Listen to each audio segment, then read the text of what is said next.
Es una fiesta, no hay mal que por bien no venga. A veces no sentimos la importancia de que cada una de las partecitas de nuestro cuerpo esté dando el 100%, porque la tenemos ahí, porque es parte de todos los días. Levantarnos, escuchar el sonido del tráfico, el cantar de los pajaritos, la mamá que llama, el hijito que contesta, y todo este tipo de situaciones que nos dan un ambiente.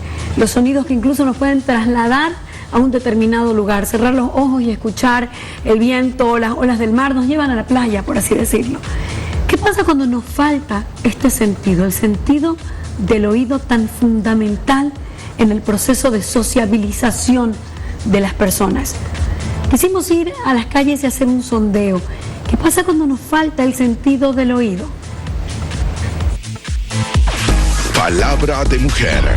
No están como nosotros libres de poder transitar por las calles, siempre están un poco más dentro de sus casas o por la incapacidad que sienten.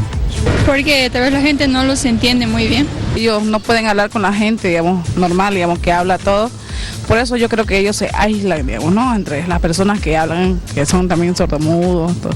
Yo creo que igual, porque tienen también ellos sus lenguajes, ¿no? Creo, lenguaje de señas. Puede que sí, que las separen, las aparten, probablemente por su incapacidad. No, solo que se socializan de diferentes formas, tienen diferentes formas de comunicarse, además. Son las personas más inteligentes que hay, incluso nos pueden enseñar más de lo que nosotros podemos saber. Palabra de mujer. Y para hablar de este tema y que nos escuchen y escucharlas, está junto a nosotros Noelia Zárate, otorrinolaringóloga, y el testimonio de Mirta González, mamá de familia, que durante 2 años trajinó precisamente con su pequeño hijo con problemas auditivos. Quiero darles la bienvenida y Mirta, quisiera empezar con vos y que nos contés un poquito el testimonio de lo que has vivido. Bueno, muy buenas tardes. Sí, efectivamente con Bruno, él nació prematuro a causa de un susto que tuve, entonces nació antes de tiempo, estuvo en terapia intensiva 1 mes y medio y bueno, Bruno en el tiempo que estuvo en terapia intensiva tuvo una infección intestinal, le suministraron antibióticos fuertes para salvarle su vida. Cuando salió él del hospital, cuando salió, nos los entregaron con pinzas porque pesaba solo 2 kilos. O sea, nació de 1,400 y pesó 2 kilos. Entonces Bruno no tenía mucha, uno, que teníamos que engordarlo para ponerle su primer vacuna, y 2, teníamos que incentivarlo, actividad motora no tenía. Al darnos cuenta de esto, nos entramos a un lugar privado para hacerle fisioterapia, cosa que él ya camina, ya estaba todo bien, pero yo sentía algo aparte. Cuando llora tu niño, siempre con una palabra de la madre se calma, pero mi niño no era así. ¿A los cuántos años? ¿Cuánta edad tenía? Él estaba por cumplir los 2 años, pero yo siempre, tras que nació, sentía algo. Yo le decía a mi esposo que mi primer hija siempre estaba con mi voz, se calmaba, pero él no, él se irritaba, pero como, claro, pasó tantas cosas, él me decían que yo ya estaba traumada, que mucho lo cuidaba, entonces, pero le dije yo, es lo último que hacemos, yo siento que él no escucha, inclusive todos mis familiares no me creían, porque yo creo que él desarrolló tanto su vista, que sonaba el teléfono, mira cómo suena el teléfono, claro, lo veía brillar y él se iba. Mira cómo baila, veía que las otras bailaban y él bailaba. Entonces habían cosas que yo le decía, no, a mi esposo, yo siento es que vos estás traumada, le hice unas observaciones. ¿Él no tenía dificultad en el habla también? Es que recién iba a cumplir 2 años, okay. Entonces todavía no se podía evaluar, claro. No lo estábamos evaluando. Y tengo otro sobrinito de similar edad que estaba también en lo mismo, entonces todavía no hablaba. Y entonces yo le hice algunas pruebas a mi familia, a mi esposo, y claro, de atrás yo le decía, mira, del fondo él no me escucha. ¿Cómo es el instinto de mamá, de madre, Entonces, de esa manera yo agarré y le dije a mi esposo, hicimos una prueba de audiometría, salió que era negativo, o sea que estaba muy bajo el nivel. Yo me deprimí mucho porque la verdad es que ya Bruno había pasado tanto y otra vez una lucha y que nos digan que tiene que recibir un implante, que tiene que ser sometido a cirugía. No estábamos convencidos aún, teníamos la esperanza que haya algo, ¿no?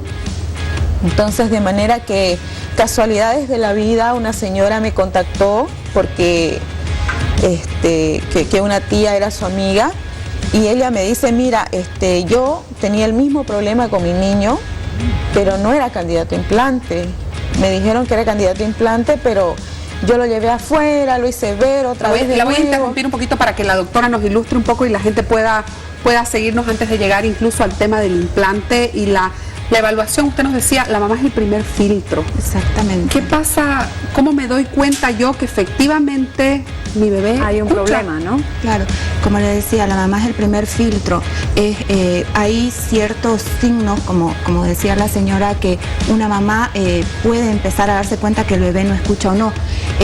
Bueno, los pediatras, los médicos que están acostumbrados a estar con niños sí se dan cuenta y hacen ciertas preguntas a la mamá acerca de qué es lo que está pasando, pero la mamá se puede dar cuenta. Por ejemplo, los niños muy chiquitos tienden a asustarse con los ruidos fuertes. Cuando no pasa eso, hay que tener un poquito las orejas paradas acerca de qué es lo que puede estar pasando, más si ese niño por ahí tiene antecedentes de riesgo, como tenía el bebé Brunito, ¿no? Bajo peso al nacer, prematuridad, haber estado expuesto a infecciones tanto dentro de la pancita de la mamá como después de nacer, haber estado mucho tiempo en incubadora. Cuando los bebés se ponen amarillitos, eso quiere decir que la bilirrubina se eleva. Entonces eso ya nos hace sospechar que ese niño puede tener alguna alteración auditiva a posterior, ¿no? Pero no siempre es así, porque a veces son cuestiones congénitas, son cosas que ya vienen con el bebé. Entonces, cuando el niño no se asusta con ruido fuerte, cuando el bebé ya con unos meses que pensaba, más no se da tranquilísimo, cuenta. acostumbrado al ruido, te van a decir, pero en realidad hay que preocuparse, o sea, no lo veamos por el lado bueno de que, uy, está que duerme feliz en la bulla. tranquilo, Claro. sí, que duerme tranquilo, que no hace caso. Y otra cosa es que, como decía la mamá de Brunito, no sigue a la mamá, porque el bebé siempre tiende a seguir la voz de la mamá o de la persona conocida. Entonces el bebé tiende a que si escucha la voz de la mamá o de la persona que está con él todo el tiempo, va a tender a buscarla, a girar la cabecita. Un simple chasqueo de los dedos a un lado puede hacer que el bebé gire la cabecita para poder localizar el sonido. Y ¿no? ya más adelante, ¿hay diferentes grados de problemas auditivos? Hay diferentes grados de problemas auditivos. Lo que pasa es que la deficiencia auditiva la vamos a clasificar de en qué parte del oído va a estar localizado el daño, los grados que pueden ser leve, moderado, grave, y la pérdida completa, profunda, que es la cofosis o sordera, que es lo que más común se dice, sordera, ¿no? Que es la cofosis. ¿Habría algún medicamento que pueda propiciar que uno tenga pérdida de audición en el caso del bebé prematuro? Sí, son los llamados ototóxicos, ¿sí? Estos son medicamentos que en realidad van a producir un daño a nivel del oído interno, de las células del oído interno. Las células del oído interno son muy delicadas y ante pequeñas noxas como la falta de oxígeno, por ejemplo, pueden llegar a atrofiarse y a morir. Medicamentos antibióticos, como por ejemplo los que seguramente recibió Brunito en esa etapa. Antibióticos son como la gentamicina, por ejemplo, la neomicina, todas esas cosas pueden llegar a causar daño dentro del oído. Los tratamientos contra el cáncer, la quimioterapia también, los pacientes que utilizan muchos diuréticos en caso de las insuficiencias renales también pueden tener cierto daño. Mirta, a nivel ahora auditivo. que vos ya pasaste a la siguiente etapa, que es llevarlo al extranjero y poder colocarle un implante, ¿no? Viene, uno dice, bueno, ¿Qué edad es tiene, el primer gran paso. Brunito? Brunito tiene 2 años, en septiembre cumple 3, así que estamos muy felices porque la parte traumática de verlo entrar a cirugía, de que le abran su cabeza, le coloquen el aparato, si él va a estar acostumbrado a eso, ya pasó. ya pasó y estamos muy felices de verle la reacción. Es algo muy emotivo para nosotros. ¿Él no había escuchado sonido nunca antes? Al parecer no, porque ellos, lo que los doctores nos explicaron es que son ondas que ellos reciben. Cuando se cerraba fuerte la puerta, a mí me llamaba la atención que él se reía, ¿no? Para Navidad exactamente, los juegos artificiales, él reía a carcajadas. ¿Qué pasó con el primer sonido que escuchó? Lloró. Él lloró. Voy a llorar yo. ¿Y cuál fue el primer sonido, Mirta? Si nos puedes comentar un poquito. ¿O qué fue lo primero que hablaste con él? Lo primero fue que estábamos con la fonoaudióloga allá haciéndole la calibración. Entonces llegamos nosotros todos un poco nerviosos y lo siento a él a jugar y él empieza a jugar y reía y reía y reía. Entonces ella le mandaba unos sonidos, o sea, y me decía ella que son electrodos, no entiendo muy bien, y se reía y le miraba, y otra vez se reía y le miraba, pero no sabíamos nosotros qué momento le estaba encendiendo. Y de un rato a otro le enciende a él el sonido, le dice, Bruno, le dijo. Entonces yo le miré a mi hijo y empezó a llorar, se agachó y lloró. Yo, mi amor, cálmate, que no sé qué. Y le digo a mi esposo, hablarle, y la doctora me dice, no, es mucha bulla para él ahora. Entonces, cálmese, y lo volvió a apagar, porque él lloró. Y yo todavía estaba con ese temor de hablar, de decir algo, y bueno, salimos de ahí. Ella dijo, estoy muy tranquila, estoy muy bien. Todo bien. Exacto, porque le he visto las reacciones, porque tuvimos 3 intentos. No es que ya la primera, este fue el tercer intento. Él al primer intento no se dejaba colocar el procesador porque seguía con la heridita. El segundo intento fue lo mismo. ¿Y después qué pasó cuando ya salieron de ahí? Salimos de ahí y le digo doctora, ¿será que tenemos que evitar algunos ruidos? Porque como allá es... No sea muy agudo. Sí, entonces ella no, tranquila, ya él está en el nivel que él está aceptando. Y nos fuimos en el subte todos preocupados y entonces ahí fue cuando yo más lloré porque en la calibración no supe cuándo lo encendió ni supe qué, digamos, ¿no? Cerramos el subterráneo y él entra y justo entra un señor, un joven músico con su parlante y su micrófono y yo me asusté. Y lo agarré a mi hijo de aquí y para que no se asuste y empieza a hablar. Y la reacción de mi hijo es así, vuelca, y yo le miro a mi hijo y le digo, grabalo a mi marido, porque no sabíamos qué, digamos, ¿no? Cuál iba a ser su reacción, y empezó a reírse. Y él decía, buenas noches, estoy acá, yo soy músico, voy a cantarle una canción de rock y no sé qué. Y mi hijo empezó a aplaudir, o sea, empezó a reír y todo el mundo le miraba a él. Y yo lloraba de alegría, digamos, de ver su reacción que era positiva y no de miedo, digamos, ¿no? Y hay un tema que creo que tenés un mensaje primero, Laura. Tengo un mensaje de WhatsApp para compartir con los expertas que nos están acompañando. La discapacidad auditiva es un déficit total de la percepción auditiva que afecta principalmente a la comunicación. Transmisión de pensamiento con la persona que nos escribe. Buenas tardes, dice, ¿cuáles son las consecuencias de la deficiencia auditiva? Quiero volver al anterior mensaje, perdón, que me quedo con... El tema de la comunicación. Exacto. Porque oír te sirve para hablar, para expresarte, para comunicarte. Ahora ellas están con Bruno reaprendiendo a comunicarse. ¿Qué pasa con esto? ¿Y qué pasa exactamente con cualquier niño que escucha mal? Yo escucho un montón de veces niños que no llegan a problemas tan complejos, pero que por ejemplo tienen líquido en el oído y tienen deficiencia porque no escuchan bien, entonces no pueden hablar bien. Exactamente. La persona que no escucha no habla. Es así de simple, ¿sí? La persona que escucha mal empieza a hablar mal. Entonces, por tanto, ahí se van a ver los diferentes trastornos en el lenguaje.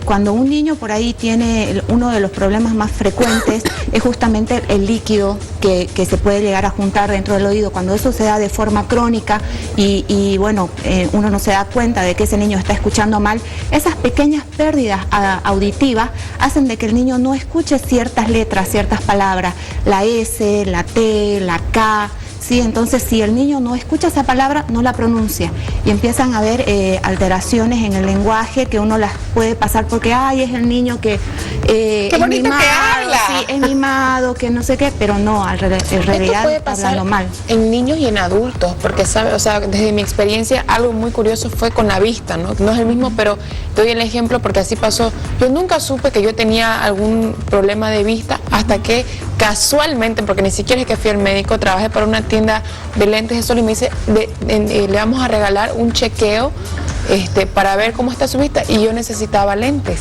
Y viste la vida de otro color. Pero por supuesto, o sea, no podía leer bien. Distinguir la forma. Claro, o sea, y me dije, no, esto es en HD, digamos, ¿no? Pero es que uno nunca lo hace porque crees que con lo que ya tenés es lo correcto y está no bien. otra cosa. La cuestión de la audición es muy subjetiva a una, ¿no? Una persona que nunca escuchó bien va a pensar que la audición que ella tiene es la normal.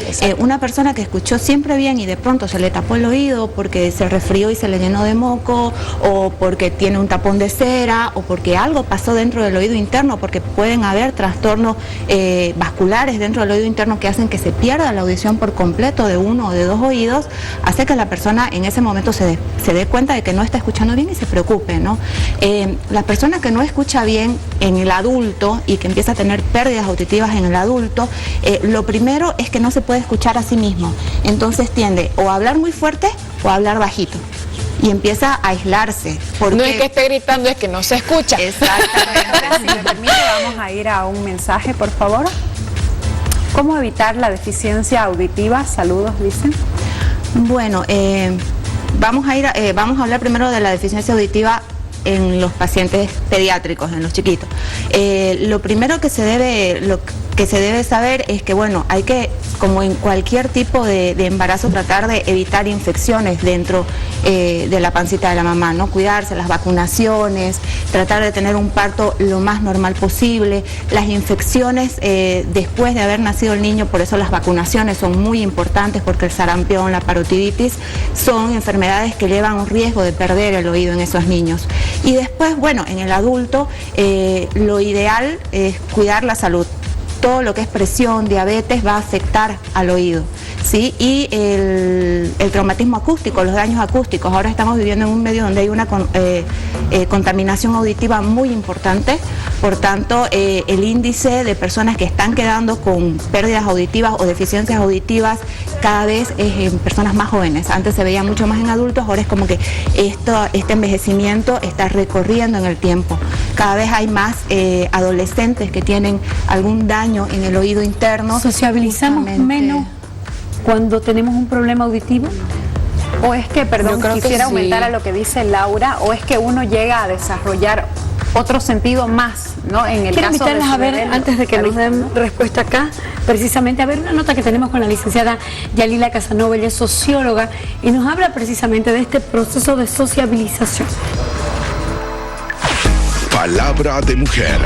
Las personas con discapacidad somos nosotros, en realidad, porque ellos desarrollan otras capacidades. Vivimos en una sociedad en la que parece que todo lo que es normal está aceptado. Sin embargo, las personas que tienen alguna forma diferente dentro de lo físico o dentro de aquellas capacidades que son comunicativas, están siendo discriminadas. Lo primero que hay que hacer con cualquier persona que tenga algún problema físico es tratarlo de igual a igual, es tratarlo con mucho amor, pero además empezar a desarrollar, vuelvo a decir, dentro de aquellas instituciones que son las básicas, en este caso en la familia, formas de cómo comunicarnos con ellos para que ellos también aprendan a sentirse normales y a poder expresarse. Las personas que tienen problemas auditivos pueden también desarrollar otras formas a través de la vista, a través del manejo del sonido, por ejemplo, pueden ellos comunicarse con nosotros de la mejor manera. Palabra de mujer. Me gustó lo que dijo nuestra socióloga. Los que tenemos la discapacidad somos nosotros, los que no aprendemos más o menos otras formas de comunicarnos. E incluso hay en los colegios, en algunos colegios, que es obligatorio ya para los alumnos en primaria aprender el lenguaje de señas. Lo básico en lenguaje de señas, sí. ¿No? Lo Para básico, poder comunicarse. exactamente. Lo básico. En realidad, la audición es mucho más importante de lo que la gente piensa y es una discapacidad realmente cuando una persona no tiene por ahí el entorno social o familiar que pueda ayudarla, bastante incapacitante, porque el no poder escuchar, como les decía, quien no escucha no habla, por tanto no puede comunicarse, claro. No puede comunicarse. Tiene que aprender otras herramientas. Tiene que aprender otras herramientas. Mirta, ¿ustedes ahorita qué están haciendo, por ejemplo, en este proceso de aprender de cero? Yo quería que termine de contar qué hizo su hijo. Sí. Yo me quedé así.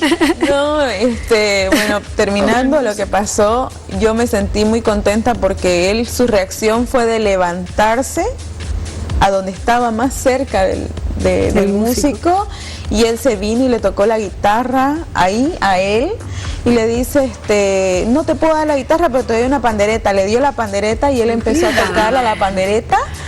Entonces yo lloraba, yo creo que la gente me miraba y decía, está loca, ¿qué le pasa? Le aviso que vamos a llorar nosotros con esto ahorita. No se estamos en ello. Y entonces me dice y había otra chica al lado mío, una jovencita, pero cálmese, me dice, claro. Y yo le digo, no sabían nadie, porque estaba él con su chulito, hacía mucho frío allá y nadie le veía el implante en la cabeza. Y el hombre le dice, el chico le dice, el músico, che, pibe, le dice, esta es tu primer canción de rock. Así, y yo lloré más. Y toda la gente lo miraba y lo aplaudió, digamos, al joven. Cantó la segunda canción. No tenemos el video. ¿Lo logramos ese día el video? Yo lo tengo el video. Ay, lo subiremos al Facebook. La segunda canción, y él fue el primero, terminó la segunda canción y él fue el primero en aplaudirle, porque vio anteriormente cómo le aplaudía la gente en la primera canción, y yo lloraba y la chica me dice, y para el cierre, Bruno se sacó el chulo de emoción y se ve, ya creo que ya ahí la gente cuadró, ¿entendió? Digamos, por qué, pero no sabían exactamente. Así que fue bonito. Ahora con Bruno estamos iniciando las terapias, desde mañana es su primer terapia, para que él aprenda a escuchar, porque él tiene que aprender a escuchar. Eso veníamos comentando con mi esposo antes, que nosotros le hacemos pruebas, todo. Hemos visto que ha habido reacción en él en las pruebas que les hemos hecho, pero él es muy pícaro, o sea, él atiende a quien quiere. Está perfecto, entonces. Sí, porque eso le decía, me dice mi esposo, mira, le habla a mamá, le hablo yo, le habla mi otra hermana, dice él, ¿no? Pero llega la negra y le grita y le dice, hola Bruno, y a ella se da la vuelta y es a ella a la que le habla. Tiene su preferido. Tenemos una sobrina aquí que es así. Quiero invitarlos ahora a ver un cuadro de personas famosas que aún con esta deficiencia auditiva han logrado salir adelante y se han convertido en artistas. Hello. Por favor, Luis Miguel, desde el 2015, que padece del llamado mal del músico, es una infección de oídos, de una exposición prolongada a ruidos excesivos hasta presión arterial alta. ¿Qué les parece? María Antonieta de las Nieves, nuestra chilindrina, padece de pérdida de audición, condición que la dificulta ofrecer entrevistas por teléfono. Se apoya en los audífonos. Otro famoso, Lou Ferrigno. El Ferrigno, el actor y exculturista de 64 años, mejor conocido como el increíble Hulk, perdió el 75% de su audición cuando tenía 3 años debido a una infección en el oído. Y se convirtió en un épico hombre de Hulk. Tenemos a Gary Busey. La pérdida auditiva de Busey a los 71 años ocurrió con consecuencia de las lesiones de la cabeza a causa de un accidente en motocicleta en 1988. Yo quiero volver con el problema de Luis Miguel. Halle Berry. Halle Berry no sabía. Halle Berry, ex modelo y actriz de cine que perdió el 80% de su capacidad auditiva en el oído izquierdo cuando fue víctima de violencia doméstica. Además tiene diabetes tipo 1. Noelia, es decir que entonces por un traumatismo, un golpe fuerte, una caída, un accidente, uno puede llegar a perder. Puede llegar a perder el oído, sí, 1 o 2. A mí más me llama la atención en el caso del tema de Luis Miguel, porque la pérdida por algún golpe, por alguna infección, como que la había escuchado, pero esto el nombre de algo mal del músico. Mal del músico, pega, ¿no? Sí, esto es... ¿Se lo gastó la pega, más o menos así? Más o menos así. Es la exposición constante a ruidos. A ver, nosotros el oído tiende a aguantar bastante volumen, ¿sí? Pero por arriba de los 85 o los 90 decibeles puede causar un daño. Que además Por eso hay que tener cuidado con... usa el retorno aquí, o sea, lo tiene mucho más cerca. Sí, y bueno, para todas las personas que están en la calle caminando con los audífonos, ahora que está tan de moda tener la música en el celular, mucho cuidado, bajen el volumen, cuiden sus oíditos para que siempre puedan escuchar su música. Quiero agradecerles muchísimo a Noelia Zárate, otorrinolaringóloga, y muchísimas gracias a Mirta González, esta mamá de familia que ha pasado por esta aventura auditiva que todavía no termina. Nos alegraste el día con esas buenas noticias, Mirta. A usted muchas gracias y seguimos luego de esta pausa. Que la vida es una fiesta, no hay mal que por bien no venga, no dejes pasar.